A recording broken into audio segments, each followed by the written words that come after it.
नमस्कार, मी प्रियंका. स्वामी भक्त ह्या चॅनलमध्ये तुमच्या सगळ्यांचे खूप खूप स्वागत. तर मैत्रिणींनो, आजची पूजा अशी झाली. आज आहे अमावस्या. तर आज 5 दिवस झाले पाऊस कसाही खंड नाही. रोज पाऊस आहे.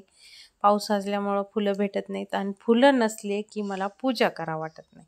म्हणजे कसं प्रसन्न वाटत नाही. आणि कसं आपण कसं कानात, नाकात, गळ्यात सगळीकडं व्यवस्थित म्हणजे घालतो, राहतो. तसंच स्वामींना सुद्धा मला असं वाटतं की सगळ्या गोष्टी जिथली तिथं भेटल्या पाहिजेत.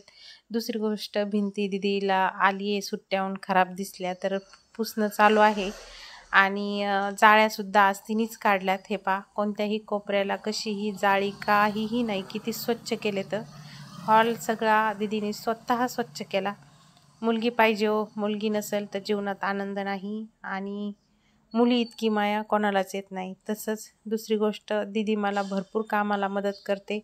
तर आज फरशी पुसताना कोणतंही लिक्विड टाकत नाही, फक्त खडे मीठ टाकत असते आणि खडे मिठानेच फरशी पुसून घेते. दुसरी गोष्ट, हाताने फरशी पुसते मी, कधीतरीच पोछाने पुसते. कारण हे कोपरे आहेत ना, मला अजिबात पोछाने पुसलेले आवडत नाहीत. त्यामुळे मी स्वतः हाताने कॉटनचा कपडा घेऊन फरशी पुसते. हे पंचगव्य यांनी आंघोळ केली ना तर खरंच खूप प्रसन्न वाटतं. जसं की 10-11 रुपयाला पुडी भेटते. आपण मार्केटमध्ये नाही पण केंद्रामध्ये नक्की भेटते. ते आणायची म्हणजे स्वतःला प्रसन्न वाटतं. दहाव्याला जाऊ किंवा शांतीला जाऊ, कुठेही गेलं तरी हे यांनी आंघोळ केलीच पाहिजे माणसाने. आणि दुसरी गोष्ट पहा, आज उंबरठ्याला लेपन देते मी. कारण अमावस्या असेल तेव्हा देते. असं तर गुरुवारी मंगळवारी देतेच पौर्णिमेला, पण अमावस्याला 101% दिलाच पाहिजे. छान असं लेपन देऊन झालं. लेपन देण्याच्या टायमाला गुलाबजलचा वापर करत असते. दुसरी गोष्ट, दुकानात आले, एक गाय खूप खूप रडत होती. म्हणजे तिच्या डोळ्यावाटं खूप पाणी येत होतं. मी लई वेळची पाहत होते. तर मला काय म्हणायचं, आपण स्वयंपाक करतो पण तो स्वयंपाक न मापात करता थोडाफार जास्त करायला पाहिजे. आमचे हे म्हणत असतात, हे हिंडणं फिरणारे जे जनावरं आहेत त्यांना तरी खायला काय असतं. तसंच आपली दररोजची एक पोळी तरी बाहेर कुठेही ठेवा, नक्की जनावरं खातात. ही गाय पहा, छोटं पिल्लूचं, आणि आपली एक पोळी तेवढीच त्यांच्या आत्म्याला शांती देते. व त्यांचे हे पिल्लं पहा, खरंच खूप वाईट वाटतं. आणि आपण माणूस म्हणून जन्माला आलो, एवढं तर करू शकतो. तर मैत्रिणींनो, तर आजचा असा होता आपला ब्लॉग. तर मैत्रिणींनो, मी काय केलं, तुम्हाला एक अनुभव सांगते माझा छोटासा. मी संध्याकाळच्या 6:30च्या आरतीला जात असते. मुलांना ट्युशनला सुट्टी असली तर मग काय होतं, सगळे मंत्र आरत्या संध्याकाळी होतात. तर मग मी केंद्रामध्ये गेले आणि घराला कुलूप लावलं आणि दीदीला म्हणलं चावी ठेव. गाडीवर गेलो आम्ही सगळे, आणि चावी ठेव म्हणल्यावर तिने खिशात ठेवली. मी पण पाहिली होती खिशात ठेवताना, म्हणजे ठेवली. आणि नंतर मी गाडी काढण्याच्या नादात होते पार्किंगमधून.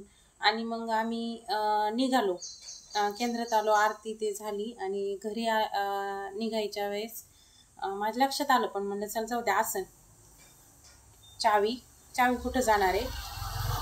तर मग वाटाने आल्यावर दीदीला म्हणलं, दीदी चावी काढ आता, कुलूप उघडतो, पुढं जाऊन मी पार्किंगमध्ये गाडी लावते.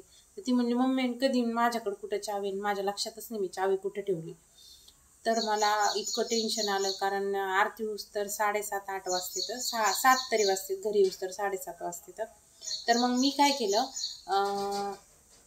केंद्रामध्ये एक सेवेकरी दादा आहे, त्यांना फोन केला. म्हणलं की आमची चावी राहिली घराची, तुम्ही चटाया उचलीत असताल तर तिथं चावी बघा.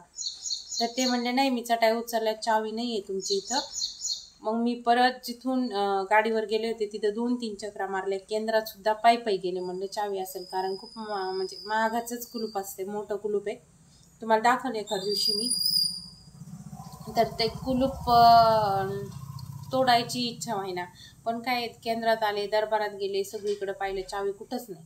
मग घरी आले आणि एकच घेतलं, खालून पार्किंगमध्ये दगड घेतला चांगला मोठा. आणि म्हणलं चला आता डायरेक्ट कुलूप तोडणे, कारण यांचा यायचा वेळ झाला होता, स्वयंपाक झालाच पाहिजे, घरातले कामं.